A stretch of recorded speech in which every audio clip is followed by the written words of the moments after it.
લોકમેળો બંધ રાખવો જરૂરી નથી.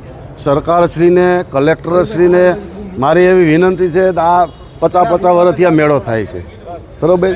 તો આ બધાય રોજીરોટી જેની બધાની હાલે, 1 લાખ માણસની એમાં રોજીરોટી હાલે એવું છે. સ્ટોલ છે, સકૈડી છે, પછી આપણે રાઈડર છે, ફજર છે.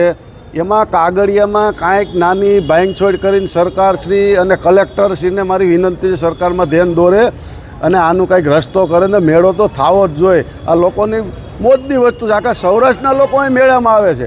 આખા સૌરાષ્ટ્રના લોકો મેળામાં એકદમ મેળો થવો જરૂરી છે ને કરવો જરૂરી. સરકારશ્રીને કલેક્ટરશ્રીને મારી વિનંતી છે કે આ કાગળમાં નાની મોટી ભૂલ હોય તો કાંઈ સુધારી લે તો જ આ મેળાની જમાવટ થાય. અને સૌરાષ્ટ્રમાં વર્ષોથી આ મેળો થાય છે અને કરવો જરૂરી છે. લોકોની રોજીરોટી માટે મુખ્યમંત્રીને તમે રજૂઆત કરશો?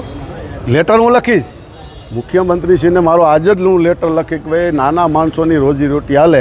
આમાં 5 લાખ માણસની રોજીરોટી હાલે.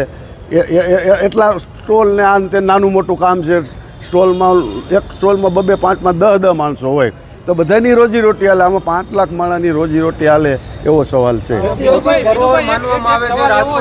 મોટા લોકોના ઘર ત્યાં આવેલા છે એટલે નથી ઈચ્છતા કે મેળો થાય ને ટ્રાફિક થાય. અધિકારીઓ કારણ કે નાના અધિકારીઓ બધા ત્યાં જ રહે છે. આવું ઘણા બધા જો મોટા હોય કે નાના હોય, આ નવરાત્રિ થાય છે, બધા મોટા મોટા મકાન હોય છે કે નથી હોતા. તો આ મેળો તો વર્ષે એક જ વાર આવે છે. નહીં તો રેસકોર્સમાં ફરતું ગ્રાઉન્ડ મોટું છે તેમાં ક્યાં કાંઈ વાત જ આવે. એમાં મેળો તો આ મનોરંજન કરવાનું વસ્તુ છે તો એ તો કરવી જ જોઈએ.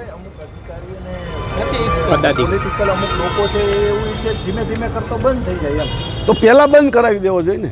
આ વર્ષોથી આદિ અનાદિકાળથી 50 વર્ષથી રાજકોટમાં મેળો ચાલુ છે. પહેલાં શાસ્ત્રી મેદાનમાં તો, હવે રેસકોર્સમાં ગયો, બરોબર? તો હવે બંધ કરવાનું કારણ કે આ મનોરંજન છે. જો મનોરંજન છે લોકો વિરોધ કરે. સીધું સ્પષ્ટ સકેડીયું વાળો મેળો થવો જોઈએ કે નહીં? સકૈડી વાળો, ફજર વાળો અને રાઈડર વાળો. એમાં મારું હજી કહેવાનું સરકારશ્રી અને કલેક્ટર સરકારમાં ધ્યાન દોરે કે આના કાગળમાં થોડીક બાંધછોડ કરે અને આ સકૈડીવાળાને એને મંજૂરી આપે સ્ટોલની, એવી મારી વિનંતી છે. આ કરવું જ પડે. આમાં હાલત ને મેળો થવો જ જોઈએ. આ સૌરાષ્ટ્રનું નાક છે, રાજકોટ એટલે સૌરાષ્ટ્રનું નાક છે, મેળો થવો જોઈએ.